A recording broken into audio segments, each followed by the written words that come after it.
नमस्कार, सत्यहिंदी.com में आपका स्वागत है। एक नजर अब तक की सुर्खियों पर। सुप्रीम कोर्ट ने विवादित ट्वीट्स को लेकर अवमानना के दोषी ठहराए गए प्रशांत भूषण की सजा के बारे में अपना फैसला सुरक्षित रख लिया है। प्रशांत भूषण ने अपने 2 ट्वीट्स में सुप्रीम कोर्ट और मुख्य न्यायाधीश पर टिप्पणी की थी, जिसके लिए अदालत ने 14 अगस्त को उन्हें अवमानना का दोषी ठहराया था।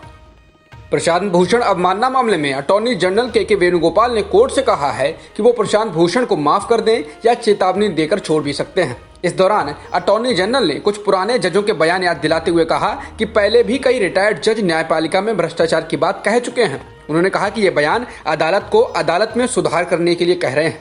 बता दें, ये सुनवाई ट्वीट को लेकर हुए अवमानना मामले में हो रही है।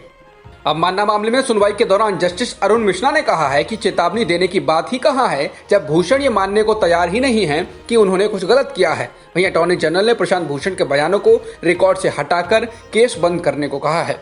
तो जस्टिस अरुण मिश्रा ने कहा कि जब भूषण कह रहे हैं कि यही उनका विश्वास है, तो उसको रिकॉर्ड से कैसे हटाया जा सकता है। वहीं जस्टिस गवई ने कहा है कि उनको 3 दिन का समय दिया गया था, लेकिन उन्होंने खेद जताने की जगह एक सप्लीमेंट्री हलफनामा दे दिया है।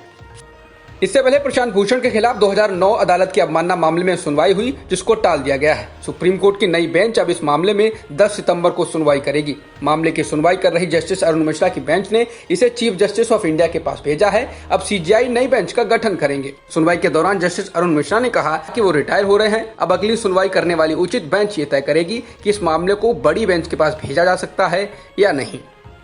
राष्ट्रीय स्वयंसेवक संघ यानी आरएसएस के मुखपत्र पांचजन्य में तुर्की के राष्ट्रपति की बीवी से मिलने और चीनी उत्पादों का प्रमोशन करने के मामले में बॉलीवुड सुपरस्टार आमिर खान पर निशाना साधते हुए तीखे सवाल पूछे गए हैं। पांचजन्य में ड्रैगन का प्यारा खान शीर्षक के लेख में आमिर खान पर निशाना साधा गया है। लेख में कहा गया है कि एक तरफ अक्षय कुमार, अजय देवगन, जॉन अब्राहम और कंगना रनौत सहित कुछ अन्य सितारे और फिल्मकार हैं, जिनके लिए राष्ट्रवाद और देशभक्ति से भरी फिल्में बनाना या उनमें अभिनय करना देश के प्रति अपनी निष्ठा जताने जैसा है।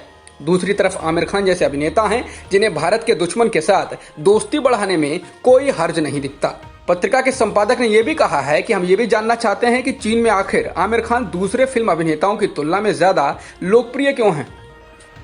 कोरोना संकट के बीच बढ़ते तेल के दाम को लेकर कांग्रेस नेता राहुल गांधी ने अब इस मसले पर मोदी सरकार को निशाने पर लिया है। उन्होंने ट्वीट कर कहा है कि महंगा पेट्रोल और बढ़ते दाम, जनता को लूटे सरकार खुलेआम। सोमवार को हुई कांग्रेस कार्य समिति की बैठक के बाद कांग्रेस के वरिष्ठ नेता कपिल सिब्बल ने कहा है, ये किसी पद की बात नहीं है, बल्कि देश की बात है जो अधिक महत्वपूर्ण है।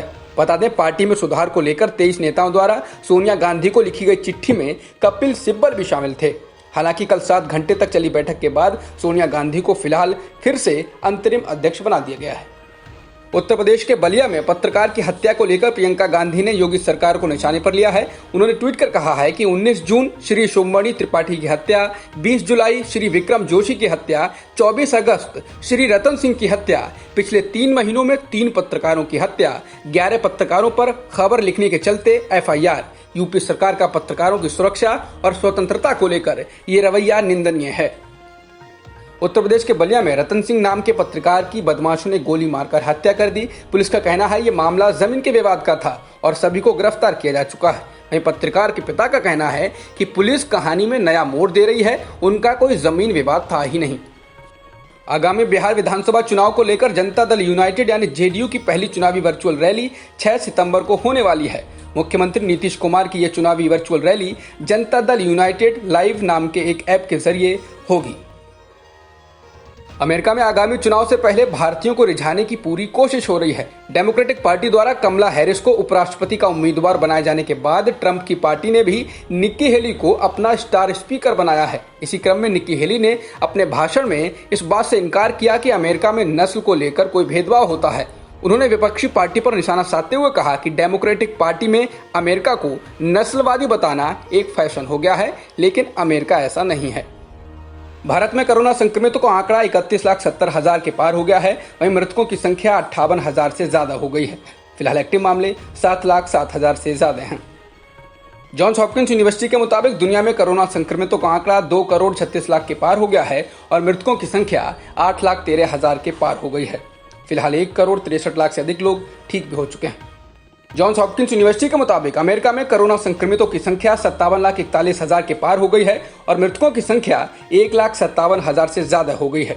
वहीं ब्राजील में भी संक्रमितों का आंकड़ा 36,22,000 के पार हो गया है और कोरोना से मरने वालों की संख्या 1,15,000 से अधिक हो गई है। अब तक की खबरों में इतना ही। बाकी खबरों के लिए बने रहिए सत्यहिंदी.com के साथ।